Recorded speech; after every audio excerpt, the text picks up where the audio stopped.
Hey guys, कैसे हैं आप लोग। आई होप आप लोग अच्छे होंगे। मैं ज्योति आपका स्वागत करती हूँ स्टडी जियोग्राफी चैनल पे।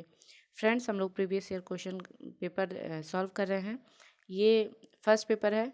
सब्जेक्ट का दो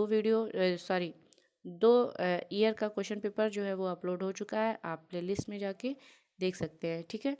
और ये फर्स्ट पेपर है जो कि अभी नवंबर 2020 में एग्ज़ाम हुआ है। ये जून का सेशन था, नवंबर में हुआ था कोविड-19 की वजह से, ठीक है। तो उसका हम लोग क्वेश्चन देख लेते हैं।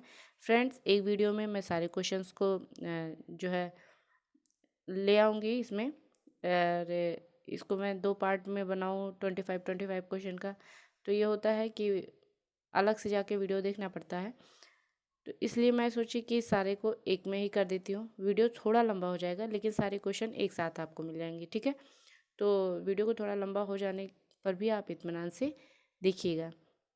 चलिए हम लोग बिना टाइम वेस्ट किए जल्दी से क्वेश्चंस देख लेते हैं। क्वेश्चन सब बड़े बड़े हैं। फ्रेंड्स, आप ज़्यादा से ज़्यादा प्रैक्टिस करिएगा क्वेश्चन को लगाने का, क्योंकि जो एग्ज़ाम में आपको टाइम दिया जाता है, हालांकि दोनों पेपर को इंक्लूड कर दिया गया है एक साथ। आप चाहे फर्स्ट पेपर में 2 घंटा 3 घंटा दे दीजिए, चाहे आप सेकेंड पेपर में कुछ भी करिए, तो वो भी माइंड गेम ही है।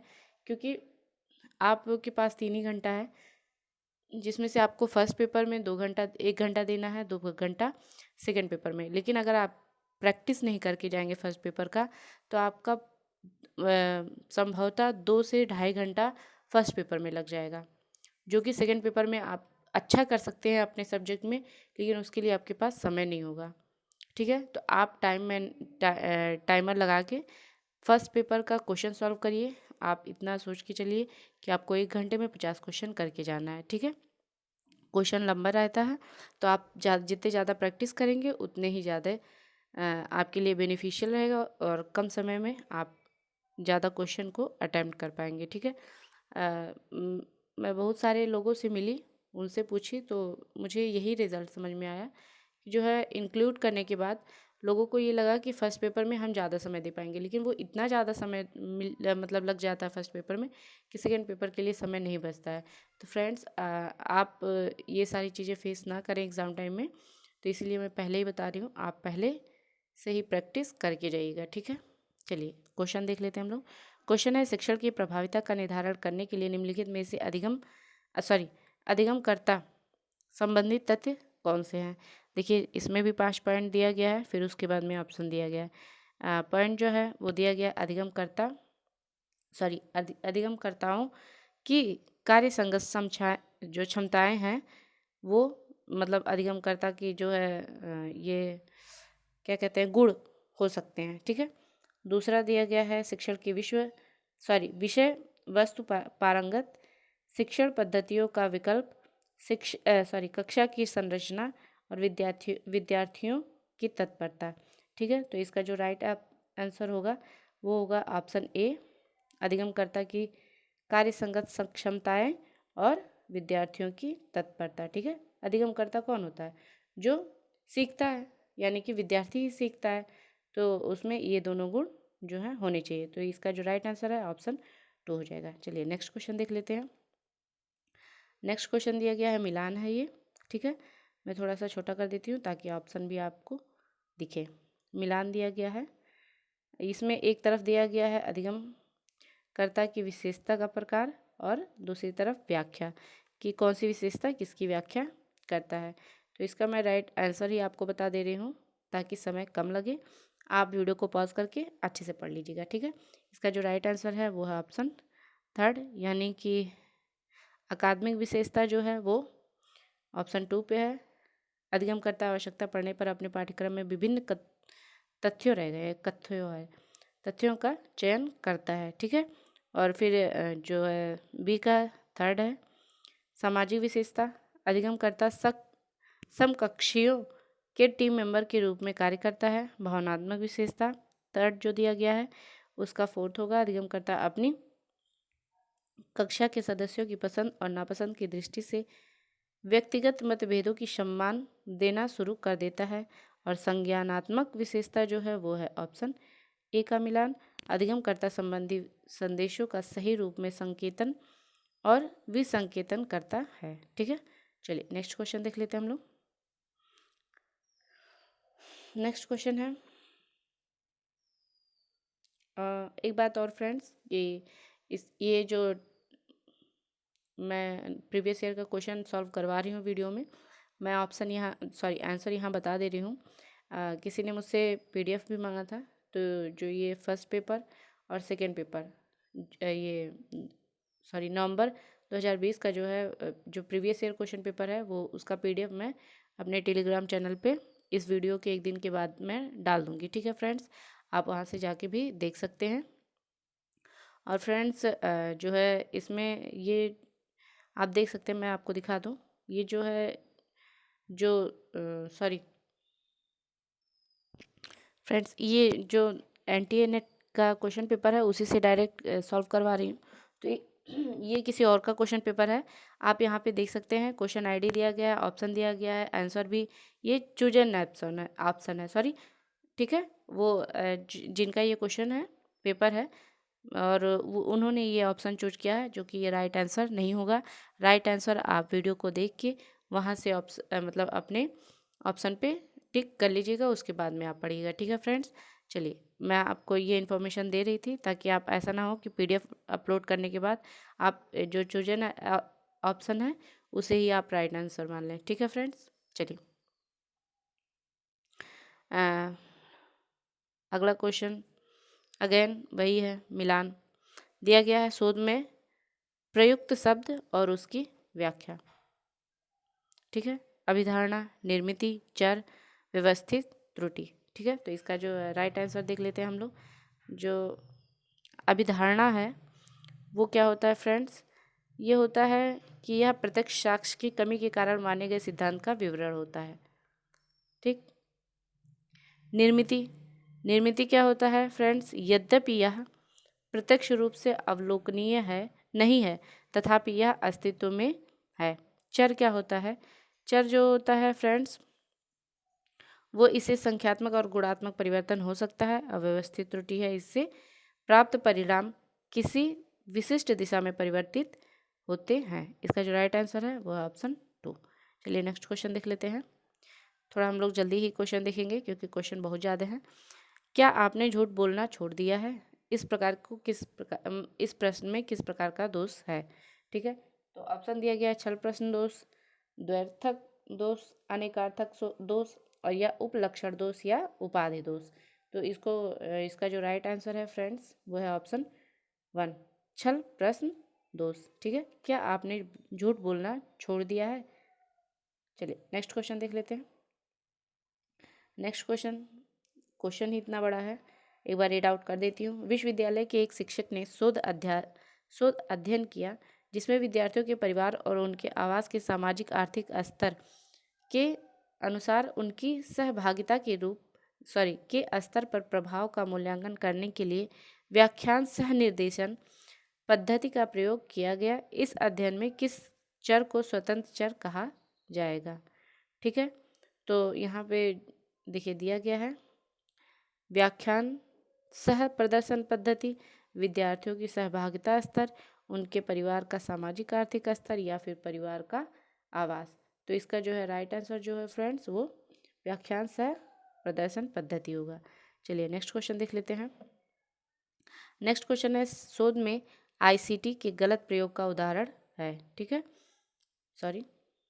आईसीटी का गलत प्रयोग का उदाहरण है, ये कंप्यूटर का ही क्वेश्चन है फ्रेंड्स।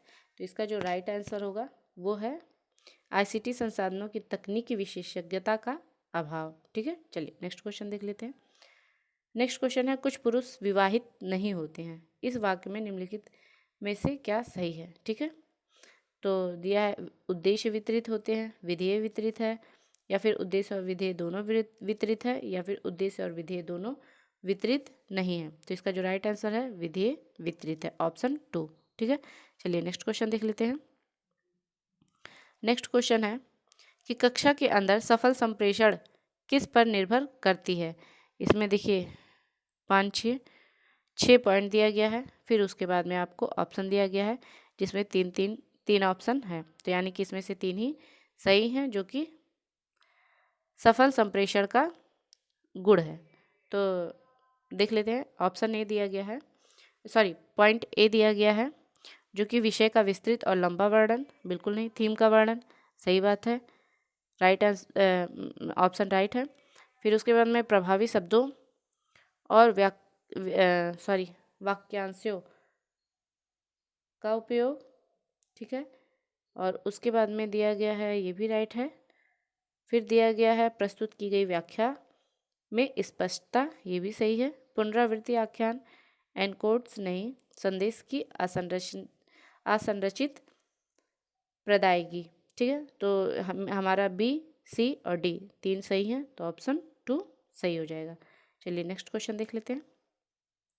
नेक्स्ट क्वेश्चन है, गति का दौड़ने से वही संबंध है जो कि संवेग का किससे होगा। तो देखिए संवेग जो होता है वो आप उसमें देखेंगे तो फीलिंग्स आएगा।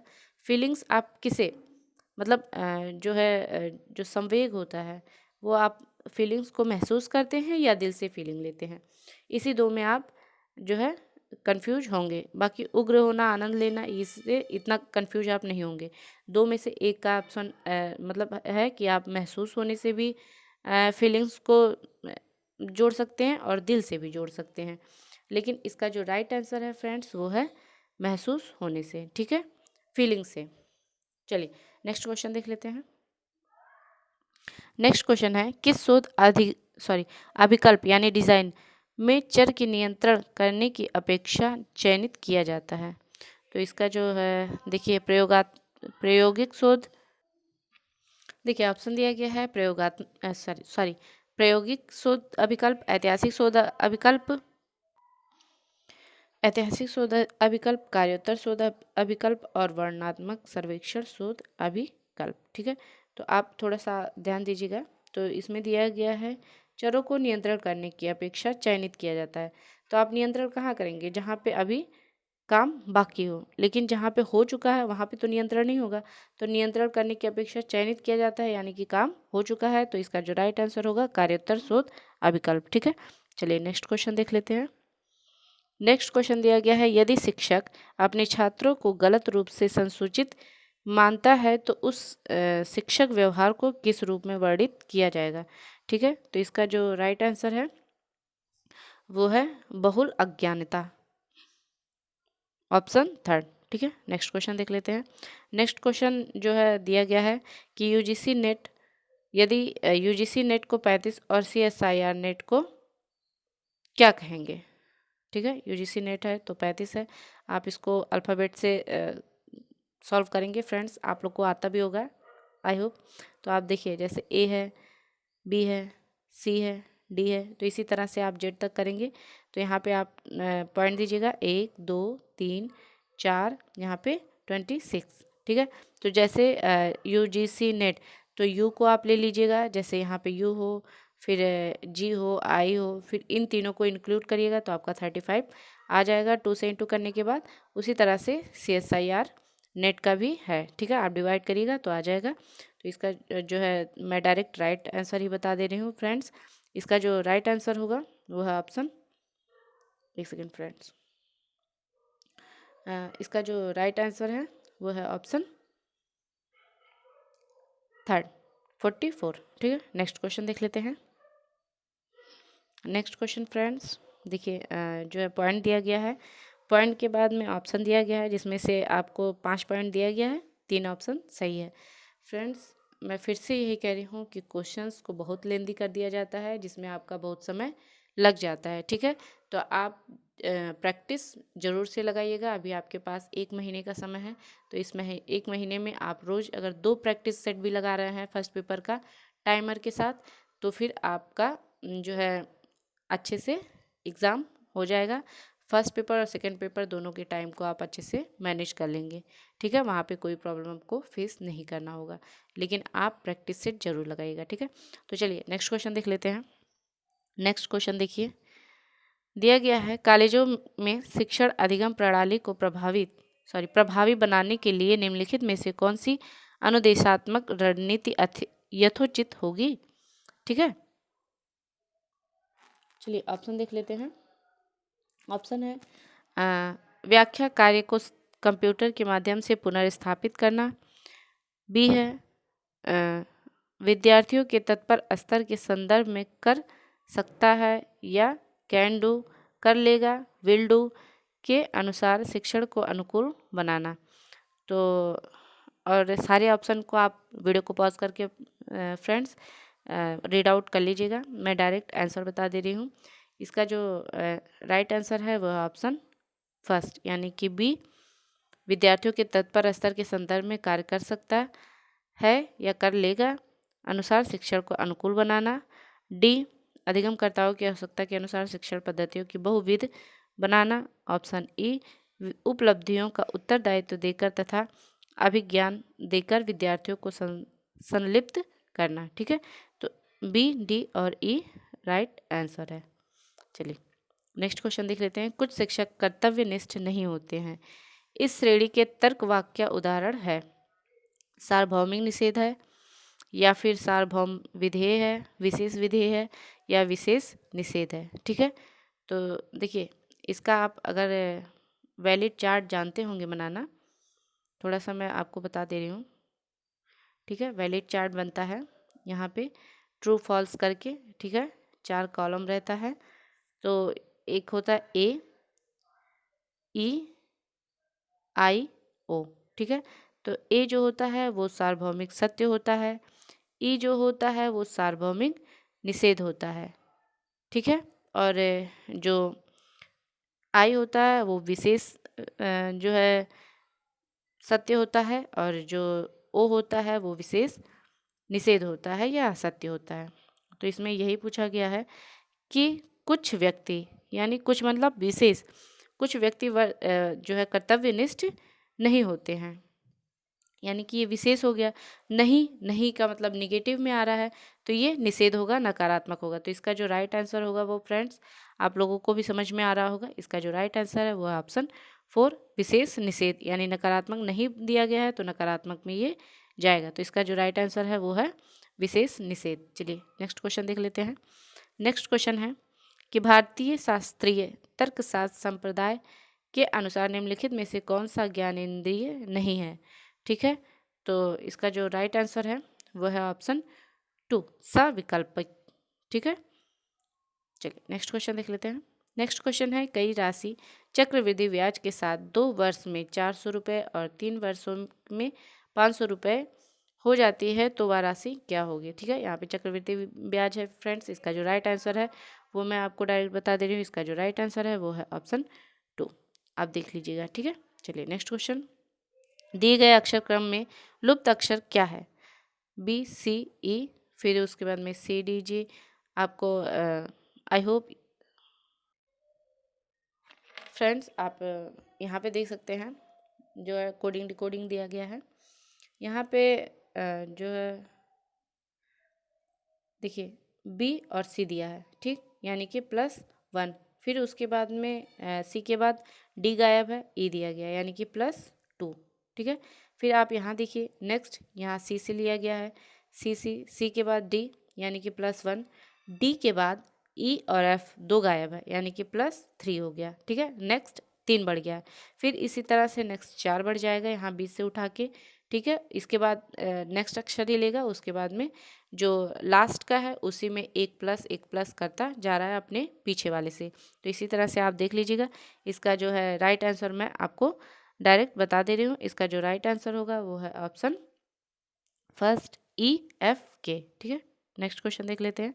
नेक्स्ट क्वेश्चन है ग्रह बड़े होते हैं अतः जिन परमाणुओं से ग्रह का निर्माण होता है वे बड़े होते हैं, इस अनुमान में किस प्रकार का दोष है। ठीक है, इसका जो राइट आंसर होगा वो है विभक्ति दोष, यानी कि ऑप्शन फर्स्ट। चलिए नेक्स्ट क्वेश्चन देख लेते हैं हम लोग। नेक्स्ट क्वेश्चन दिया है एक धनात्मक पूर्णांक का 20 गुना उसके वर्ग से 96 कम है, पूर्णांक क्या होगा। तो इसका जो राइट आंसर है वो है ऑप्शन फर्स्ट। ठीक है, चलिए नेक्स्ट क्वेश्चन देख लेते हैं। फ्रेंड्स मैं मैथ को नहीं सॉल्व कर रही हूँ क्योंकि मैथ सॉल्व करूँगी तो बहुत समय लग जाएगा और वीडियो बहुत ज़्यादा लंबा हो जाएगा। ठीक है, तो इसलिए मैं थोड़ा सा हिंट आपको दे रही हूँ कि कैसे सॉल्व होगा, आप सॉल्व करिएगा। नहीं सॉल्व होगा तो आप जो है कमेंट करिएगा। मैं एक उसी का जो है सॉल्व करके मैं अपने टेलीग्राम चैनल पे या फिर कहीं भी आपको प्रोवाइड करा दूँगी कि कैसे वो सॉल्व होगा। ठीक है, चलिए नेक्स्ट क्वेश्चन देख लेते हैं। नेक्स्ट क्वेश्चन जो है दिया गया है, अभिकथन दिया है और तर्क दिया है। अभिकथन जो है, शिक्षक को छात्रों के साथ निर्धारित दायरे के परे जाकर संप्रेषण करना चाहिए। तर्क दिया है, अशाब्दिक संकेत निश्चित रूप से शिक्षक के अभिप्राय को संप्रेषित करते हैं। तो इसका जो राइट आंसर होगा फ्रेंड्स वो है कि ए सही है, आर भी सही है, और लेकिन ए आर की सही व्याख्या नहीं कर रहा है, यानी कि ऑप्शन 2 जो है वो राइट आंसर हो जाएगा।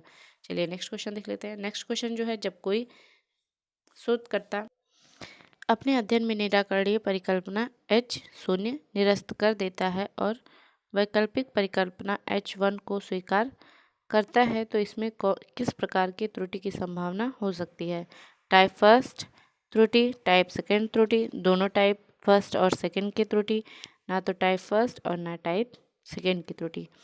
इसका जो राइट आंसर है वो है ऑप्शन फर्स्ट, टाइप फर्स्ट की त्रुटि। ठीक है, चलिए नेक्स्ट क्वेश्चन। नेक्स्ट क्वेश्चन, निर्णयात्मक मूल्यांकन की क्षमता में सुधार के लिए निम्नलिखित में से कौन सा शोध प्रारूप यथोचित होगा? तो इसका जो राइट आंसर है वो है ऑप्शन थर्ड, क्रियात्मक शोध यानी कि एक्शन रिसर्च। नेक्स्ट क्वेश्चन है, जब कक्षा में संप्रेषण में चक्रीयता होती है तो शिक्षक संकेतक क्या होगा? इसका जो राइट आंसर है वो है ऑप्शन फर्स्ट, यानी कि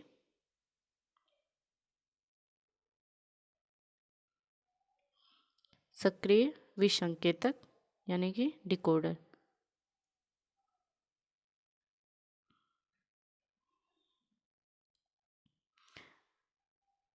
चलिए नेक्स्ट क्वेश्चन देख लेते हैं हम लोग। नेक्स्ट क्वेश्चन है, संप्रेषण आमतौर से किसके साथ प्रारंभ होता है? इसका जो राइट आंसर है वह है ऑप्शन फोर्थ, यानी मन मस्तिष्क में चित्र। चलिए नेक्स्ट क्वेश्चन जो है फ्रेंड्स, वीडियो बहुत लंबा हो रहा है तो इसीलिए मैं 25 क्वेश्चन ही जो है कवर करूँगी। 25 नेक्स्ट वीडियो में कर दूँगी क्योंकि वीडियो शायद बहुत लंबा हो जाए। 25 क्वेश्चन में ही देखिए जो है आधी घंटा हो गया है, तो नेक्स्ट वीडियो में मैं 25 क्वेश्चन कवर कर दूँगी। ठीक है, चलिए ये लास्ट क्वेश्चन हम लोग देख लेते हैं। लास्ट क्वेश्चन है, निम्नलिखित कथनों में अवबोध स्तर पर शिक्षण की विशेषताओं तथा मूलभूत आवश्यकताओं से संबंधित तथ्यों की पहचान कीजिए। तो यहाँ पे 5 पॉइंट दिया गया है, उसके बाद में ऑप्शन दिया गया है। तो जो है इसका राइट आंसर मैं डायरेक्ट राइट आंसर बता दे रही हूँ। राइट आंसर जो है वो है ऑप्शन फोर्थ, यानी कि बी, सी और ई सही है। ठीक है, चलिए फ्रेंड्स, इस वीडियो में इतना ही। नेक्स्ट वीडियो में 25 क्वेश्चन कवर कर दूंगी। तब तक आप पढ़ते रहिए, आगे बढ़ते रहिए फ्रेंड्स। Thank you.